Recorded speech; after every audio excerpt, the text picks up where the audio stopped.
Le peuple chrétien appelle le 25 mars la fête de l'Annonciation. Mais la réalité est encore plus grande, c'est la fête de l'incarnation. Dieu s'est fait homme, c'est les jours, l'heure décidée par la très sainte Trinité pour opérer cet grand mystère. Et verbum caro factum est. Y a-t-il un mystère grand?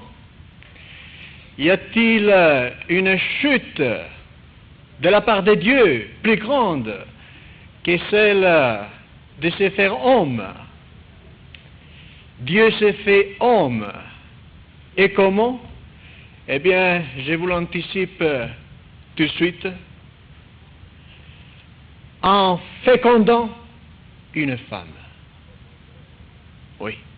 C'est, enfin, Dieu rentre personnellement dans l'histoire des hommes. Il bouleverse, il pulvérise pour toujours tout naturalisme. Évidemment, cela répugne aux illuministes, aux rationalistes. Mais c'est le surnaturel qui intervient. Et de quelle façon? Dieu descend personnellement du ciel pour féconder une femme. Deo gratias. Mais reprenons la chose dès le début et essayons de la développer. Nous avons toujours besoin, dans ce climat d'athéisme latente, de reprendre tous les grands thèmes. Qui a fait le ciel et la terre? Quelle est la commission de l'ONU qui organise les jours et la nuit, qui a organisé le roulement des saisons? Ce ne sont pas les hommes qui commandent ça. Ce n'est pas les hommes qui ont fait ce que nous voyons. Il y a un Dieu. Dieu existe. Et Dieu est présent. Nous avons toujours grand besoin de revenir là-dessus. Mais, qui c'est Dieu? Eh bien, Dieu, nous le connaissons à travers ses œuvres. Comment nous pouvons nous faire une idée de Dieu à travers ses œuvres? Et c'est dans le bréviaire de ce matin, dans les Matimes, le psaume 8, qui nous dit « Domine Dominus noster, quam admirabilis est nomen tuum in universa terra. » Oui. Eh bien voilà. Qui est Dieu? Dieu, c'est le créateur du ciel et de la terre, et c'est celui qui possède au plus haut degré toutes les perfections que nous connaissons, que nous expérimentons dans la réalité. Il faut encore la contempler, il faut encore la regarder, et quam admirabilis, et s'étonner, c'est avoir encore cette capacité de contempler et de s'étonner devant ces œuvres que pas nous, pas les hommes, ils ont fait. Ils ne sont pas capables. Oui. Dieu possède au plus haut degré toutes les perfections que nous expérimentons. La majesté de Dieu. Et nous, et vous, illuministes, je m'excuse, mais nous n'avons plus cette idée de Dieu. Car l'idée de Dieu, l'idée de la majesté de Dieu, se féconde continuellement en contemplant le réel, ce qui sort de la main de Dieu. Alors notre idée de Dieu, notre esprit se dilate. Il commence à prendre mesure. Il commence à se faire de façon plus adéquate une idée de la majesté de Dieu. Dieu possède au plus grand degré, au maximum degré, les perfections que nous expérimentons. Quelle est la majesté de Dieu? Nous sommes petits, ça nous échappe. Oui, nous sommes enfermés dans cette brouillard illuministe, cette brouillard rationaliste. Il faut encore être des esprits pour percer ça et découvrir qu'au-dessus des brouillards, il y a un soleil, il y a le soleil qui est splendide. Mais il faut encore le faire, oui. Eh bien, voilà, nous modernes, est-ce que nous savons utiliser cet instrument de la philosophie? Peut-être beaucoup d'hommes ils sont privés de la bonne philosophie, mais ceux qui la possèdent, ceux qui ont cet instrument, est-ce qu'ils sont capables de l'utiliser pour dilater est-ce que nous sommes capables de l'utiliser pour dilater notre contemplation? La majesté de Dieu. Oui, Dieu possède donc les perfections que nous expérimentons. Dieu possède la majesté des montagnes. Il faut encore voir des montagnes majestueuses. Il faut essayer de voir, de contempler le ciel sur son corde, lever les yeux, essayer de contempler cette grandeur, l'univers. Depuis combien de temps vous ne contemplez plus les étoiles, les soirs? Ce n'est pas les hommes qui l'ont fait. Qui l'a fait? Et qui est Dieu qui a fait ça? La majesté de Dieu, oui. Et si nous commençons à contempler cela, Dieu possède la splendeur du soleil, la luminosité du soleil, la chaleur du soleil, c'est lui qui l'a inventé. Et vous osez vous approcher à la communion, recevoir le soleil dans votre bouche. Vous recevez plus que le soleil, vous recevez celui qui a créé le soleil, donc qui est encore beaucoup plus épouvantable que le soleil. Vous pourriez tomber, foudroyer, c'est déjà arrivé. C'est déjà arrivé dans l'histoire de l'Église. Avec quelle conscience nous nous approchions à recevoir Dieu même, nous, pauvres illuministes. Hélas, oui. Eh bien, ce n'est pas pour vous éloigner de la communion, au contraire. Approchez-vous. Allez recevoir la communion. Pourquoi notre Seigneur s'est fait, pour ainsi dire, divin prisonnier? Pourquoi Dieu s'est fait divin prisonnier dans les saintes hosties, dans les tabernacles? Sinon pour passer quelques minutes avec ses créatures. Vous êtes objet d'un amour divin. Il faut encore le savoir. Alors, ne tardez pas, approchez-vous, mais en état de grâce. On ne peut pas se rendre digne soi-même de recevoir Dieu, ou c'est Dieu à travers l'Église et les sacrements, la confession, qui d'en haut en bas nous purifie. Ou alors nous ne sommes pas dignes d'approcher du soleil, de recevoir dans notre bouche le soleil, de recevoir dans notre bouche. C'est lui qui a fait les foudres du ciel. Souvenez-vous d'une foudre. C'est impressionnant. Ce que vous recevez sur la bouche, c'est bien plus impressionnant. Alors approchez-vous avec un grand désir, mais essayez de casser ces chaînes illuministes, ces chaînes rationalistes, pour essayer de réaliser un peu, commençons à percer cette brouillard moderne, et commençons à faire, comme dit Saint Paul, le juste vie des foi. Commençons à réaliser, demandons-le. Donc, il y a un Dieu. Nous avons c'est difficile, qui parmi vous a une idée adéquate de Dieu? Dieu possède au plus haut degré les perfections que nous expérimentons, c'est la majesté de Dieu. Mais continuons rapidement. Dieu s'est fait homme. Et verbum caro factum est. Saint Jean dans le prologue nous dit, et Deus erat verbum, la deuxième personne de la très sainte Trinité, le Verbe. Omnia peripsum facta sunt. Omnia peripsum facta sunt. Et il continue. Et verbum caro factum est. Qui parmi vous a compris la majesté de notre Seigneur Jésus-Christ? Impossible, par définition. Mais tâchez de vous approcher, tâchez de percer le rationalisme, tâchez de percer l'illuminisme dans lequel nous sommes vécus. Nous avons l'école obligatoire, évidemment, nous a endommagés. Essayez de percer, essayez de commencer à penser, à réaliser qu'est-ce qui sont les vérités de la foi. Qui parmi vous a compris la majesté de notre Seigneur Jésus-Christ? Eh bien, malheur à celui qui ne sait pas voir. Malheur à celui alors qui, ne comprenant pas qui c'est notre Seigneur Jésus-Christ, rendre inutile sa passion. Nous sommes dans le carême. Qui peut commencer à contempler? Il faudrait avoir une sainte à disposition, une sainte qui nous parle de la passion de notre Seigneur. créature, mais c'est Dieu qui s'est mis des clous dans les mains, dans les pieds, par tes péchés. Et si tu y penses à ça, c'est pas le sang d'une homme, ça c'est le rationalisme. C'est le sang de Dieu fait homme. C'est pas le sang d'un homme, c'est, pourrons dire encore un peu vulgaire, c'est le sang du Verbe, à cause de tes péchés. Vous pourrez rester dans votre médiocrité jusqu'à la mort, si vous voulez.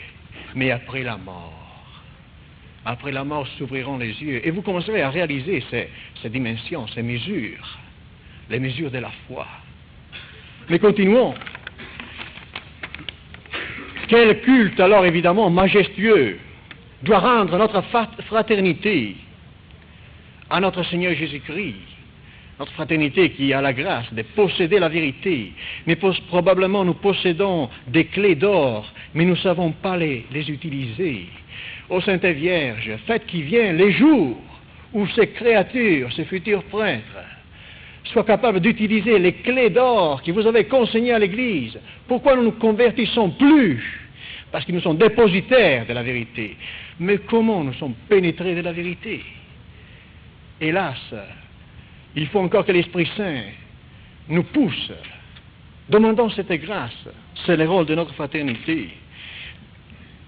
Dans ce monde illuministe, avec la trahison de ces clergés rationalistes, qui nous a donné plus l'idée de vérité de la foi. Mais ce n'est pas encore là-dessus que je vais m'arrêter. Évidemment, pour les taupes illuministes, par les hiboux rationalistes, ces lumières, ça commence déjà à être fortes, trop fortes. Ils n'ont pas les yeux pour voir. Mais je veux aller encore plus loin. Je veux aller chez cette femme qui a été choisie par Dieu pour opérer l'incarnation. Mais qui est cette femme? Qui est-ce, dit l'Écriture sainte? Belle comme la lune, majestueuse comme le soleil, terrible comme une armée rangée à bataille. De quelle majesté jouisse cette femme pour avoir été choisie par Dieu pour être fécondée? Nous, évidemment, nous voyons les choses d'une façon très naturelle. Nous savons que les femmes sont fécondées par les autres hommes. Ça, c'est l'ordre naturel. Eh bien, essayez de percer ces mystères. Dans l'histoire, ça c'est l'irruption du surnaturel dans l'histoire. Ça, pour les taupes et pour les hiboux, c'est terrible de supporter. Dieu qui intervient dans l'histoire jusqu'au point de descendre du ciel pour féconder une femme. Mais alors, qui c'est cette femme? Qui parmi vous s'est fait une idée adéquate de la Sainte Vierge? En considérant que c'est Dieu, celui qui possède la majesté infinie, il possède au plus haut degré les perfections que nous expérimentons, eh bien, mais près de Dieu, cette femme, mais de quelle majesté elle jouit si elle a été choisie pour une pareille chose? Oh, combien le mystère de l'Annonciation cache des richesses, combien la réalité est beaucoup plus grande, riche, de ce que le seul nom Annonciation peut nous révéler, comment la réalité est beaucoup plus grande. Eh bien, demandons alors à la Sainte Vierge cette grande grâce. Ô Sainte Vierge, vous, dans votre virginité parfaite, vous avez été choisie. Vous qui aviez un amour, une dilatation d'amour, la plus grande parmi les enfants des hommes, obtenez-nous la grâce de comprendre. Essayez de nous faire comprendre toute cette grandeur. Ayez pitié de nous, pauvres hommes, trop humains, mais destinés à passer par la mort et à passer à l'éternité. Destinés à ouvrir les yeux. Essayez, aidez-nous à commencer à les ouvrir. Aidez-nous. Ayez pitié de nous, ô miséricordieuse Vierge Marie. Protégez-nous, autre Sainte Vierge, vous si précieuse près de Dieu, vous choisis pour un rôle que nous n'arrivons même pas à essayer de réaliser. Protégez-nous, dilatez notre amour, dilatez notre capacité de contemplation. Mais regardez-nous. C'est vous qui nous avez portés en cette fraternité pour rester fidèles à l'Église. C'est vous qui nous mettez devant les yeux les manuels des philosophies, des théologies, la possibilité de contempler, mais regardez comme nous restons indifférents. Nous sommes des illuministes, des rationalistes comme les autres. Sainte Vierge, daignez envoyer votre aide. Ouvrez-nous les yeux, apprenez-nous à utiliser ces clés d'or. Envoyez-nous, transformez-nous. L'Église en a trop besoin. Vous, comme dit Saint Louis Grillon de Montfort, vous avez été choisis. Notre Seigneur est venu à nous pas à travers vous. Cela nous fait comprendre que c'est seulement à travers vous que nous pourrons aller à lui. Alors opérez. Que votre heure vienne, Sainte Vierge. Renforcez nos genoux, nous qui avons des complexes d'antériorité face à ces illuministes. Quelquefois c'est un défaut d'éducation. Adeamus con fiducia. Adeamus con fiducia. Quelquefois, une mauvaise éducation, une enfance difficile, nous a enlevé la confiance en nous-mêmes. Et alors vous avez dans les mains les clés, des clés d'or, et vous n'avez pas l'ardiesse de les utiliser, de percer les brouillards du monde moderne. Oh Sainte Vierge, faites-le vous pouvez tout. Transformez-nous, l'heure le demande. La Sainte Église est dans sa passion, est au bout de ses forces. Les hommes d'Église, en tout cas. C'est votre heure. Donnez-nous ce que Dieu a destiné, nous soit donné par vous. Renforcez nos genoux qui commencent à plier sous les attaques du démon, sous les difficultés. Et appelez, ô Sainte Vierge, vos apôtres. Faites-nous entendre vos parfums, et notre nature humaine sera excitée. Faites-nous comprendre, vous, sede sapientiae. Faites-nous comprendre ce que nous avons encore à comprendre. Et alors, ce qui doit arriver viendra. Opérez ce que vous devez opérer. Nous vous le demandons aujourd'hui dans cette grande fête. Et alors, dans quel mystère d'épée, de silence se passe l'incarnation? Ce moment attendu par les siècles, ce moment invoqué par les patriarches de l'Ancien Testament, ces moments invoqués par les prophètes de l'Ancien Testament, Rorate Celi Dei Super, dans quel silence mystérieux, dans quelle paix extraordinaire se passe à Nazareth l'Annonciation. Et seulement, évidemment, les philosophes, les théologiens, les contemplatifs, ils ont le pouvoir, la capacité par la grâce de Dieu de percer cette simplicité pour trouver la richesse qui est cachée là-dedans. Eh bien, futurs prêtres, hommes de la théologie, priez, demandez si vous n'arrivez pas tout seul. Vous avez encore un moyen, demandez-le, invoquez-le, croyez à la prière. Demandez de percer cette brouillard et de découvrir qu'après les brouillards, il y a un soleil extraordinaire. Et nous sommes destinés à ça. Bien qu'il y ait la conjuration illuministe qui nous rend rationalistes comme tous les autres. Demandez encore. Demandons-le alors les uns pour les autres dans cette grande fête, l'Annonciation, l'Incarnation, Dieu qui descend du ciel pour choisir une femme et s'incarner en la fécondant. Ça, c'est la richesse du mystère. Oui. Eh bien, ô très Sainte Vierge, nous vous demandons aujourd'hui, offrez au Père éternel, au Créateur du ciel et de la terre, par vos mains immaculées, les sangs, les plaies, la passion de notre Seigneur Jésus-Christ, la passion de l'agneau, la passion du Verbe, pour nous obtenir cette grâce enfin, que ce qui doit arriver, qu'il arrive, et qu'il arrive par vous. Et nous ne craignons pas d'exagérer, à avoir confiance, à vous honorer, à vous aimer, aux femmes parmi les femmes qui vous avez été choisies par Dieu pour un mystère que nous n'avons même pas à comprendre. De Maria nunquam satis, dit Saint Bernard. De la Sainte Vierge, jamais assez. On ne peut pas exagérer. Oh Sainte Vierge, parce que Dieu le Père a exagéré pour premier en ayant confiance en vous confiant quoi? Un enfant, mais un enfant le plus précieux, l'enfant entendu par nous tous. Sans lui, s'il ne m'est ni qu'il. Qui ne recueille pas avec moi, il disperse. Eh bien, après que Dieu le Père a exagéré en ayant confiance en vous, ô très sainte Vierge, donnez-nous la grâce d'avoir une confiance sans mesure pour vous. Faites que nous commençons à réaliser qu'est-ce que c'est l'idée de l'existence de Dieu, l'idée de la présence de Dieu. Vous devez devenir des âmes eucharistiques si seulement vous pouviez comprendre. Nous ne comprendrons pas, les saints y comprenaient. Et essayons, faute de sainteté, d'être des philosophes et des théologiens et des contemplatifs. Ça, c'est dans votre pouvoir, vous pouvez en tout cas vous disposer.